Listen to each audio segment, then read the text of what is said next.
दादी के हाथों का जादू और खुशबू से महकता घर, माँ की मुस्कुराहट और खाने की सुगंध। MDH गरम मसाला, क्योंकि हर रिश्ता है स्वाद से जुड़ा। भारत ने अपनी शर्तों पर माना है सीज फायर। जी हाँ, सिंधु जल समझौते का निलंबन जारी रहेगा। सिर्फ गोलाबारी रोकने पर सहमति जताई गई है। यानी ये जो समझौता रद्द किया गया, जिसको लेकर पाकिस्तान में हाहाकार मच गया, सिंधु जल समझौता, इसका निलंबन जो रहेगा वो जारी रहेगा। ये 2 टूक कह दिया गया है।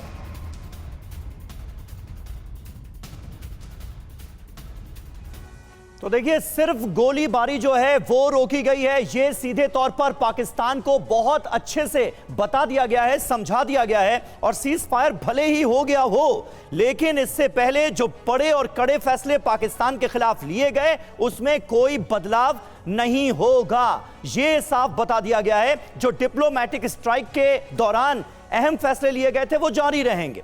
अब आप देखिए, कूटनीतिक मोर्चे पर भारत की ये कितनी बड़ी जीत है। सैन्य जीत इस लिहाज से कही जा सकती है क्योंकि हमने 8 एयरबेस तबाह कर दिए पाकिस्तान के।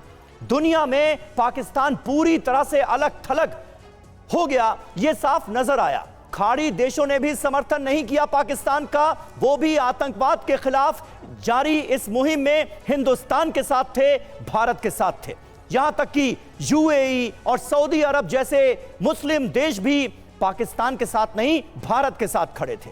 100 से ज्यादा आतंकियों को मौत के घाट उतारा गया, बेमौत मारा गया है, वो भी पाकिस्तान की सरजमीन पर। यह कितनी बड़ी बात है। वैश्विक मंच पर पाकिस्तान को भारत ने एक बार फिर बेनकाब करने का काम किया है।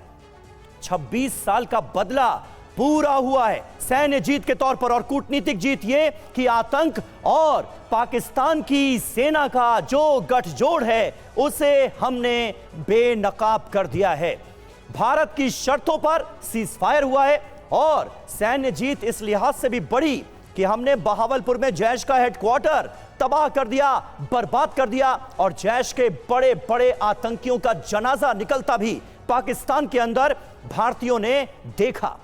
भारत की शर्तों पर यह सीज फायर हुआ है। स्क्वाड्रन लीडर दीप्ति काला हमारे साथ मौजूद हैं। दीप्ति जी, इस कामयाबी को आप कैसे देखती हैं? और ये जो एक लाइन जिसका जिक्र हमने इस ग्राफिक्स में भी किया, पाकिस्तान की सेना और आतंकियों का जो गठजोड़ है उसे पूरी तरह से बेनकाब कर दिया गया है। अबू जुंदाल का वहां जब जनाजा निकल रहा था जैश के आतंकी का, तो पाकिस्तान के बड़े बड़े ऑफिसर्स पीछे खड़े हुए थे हाथ बांधकर, और रऊफ अजहर नाम का एक आतंकी मरसिया पढ़ता नजर आ रहा था। तो गठजोड़ तो पूरी तरह से बेनकाब हो गया, दुनिया के सामने आ गया।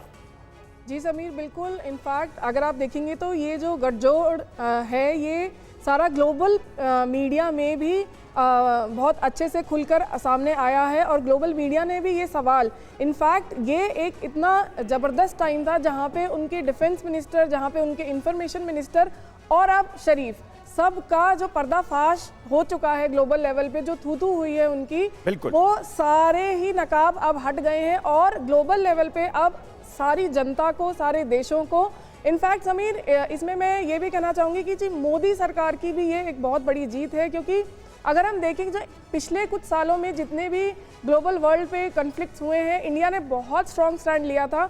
तो इस बार जो इंडिया को स्टैंड मिला है वो बहुत ही ज़्यादा स्ट्रॉन्ग देखा गया। और इंडिया को, जैसे कि आपने भी कहा कि सऊदी और मुस्लिम देश ऐसे हैं जो इंडिया के साथ खड़े थे।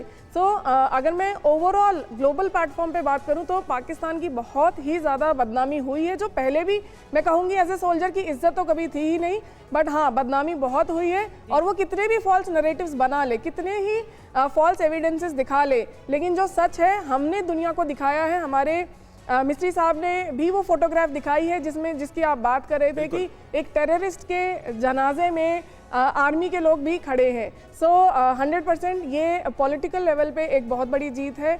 डिफेंस लेवल पे जैसे कि मैंने आपको कहा, हम और शायद चाहते थे, लेकिन देखते हैं कि आगे इस सीज फायर का क्या अनफोल्ड होगा। आपने जिस स्ट्रेंथ का, जिस ताकत का जिक्र किया, वो तो पूरी दुनिया ने देख ही ली कि भारत की ताकत क्या है। जो 7 मई को ऑपरेशन सिंदूर के रूप में अंजाम दिया गया, ये तो ताकत देखी ही। और उसके बाद पाकिस्तान कैसे पस्त हुआ है और अभी भी पस्त हुआ है। संघर्ष विराम पर आ जरूर गया, लेकिन अभी भी भरोसा नहीं है उस पर। दादी के हाथों का जादू और खुशबू से महकता घर, माँ की मुस्कुराहट और खाने की सुगंध। MDH गरम मसाला। क्योंकि हर रिश्ता है स्वाद से जुड़ा।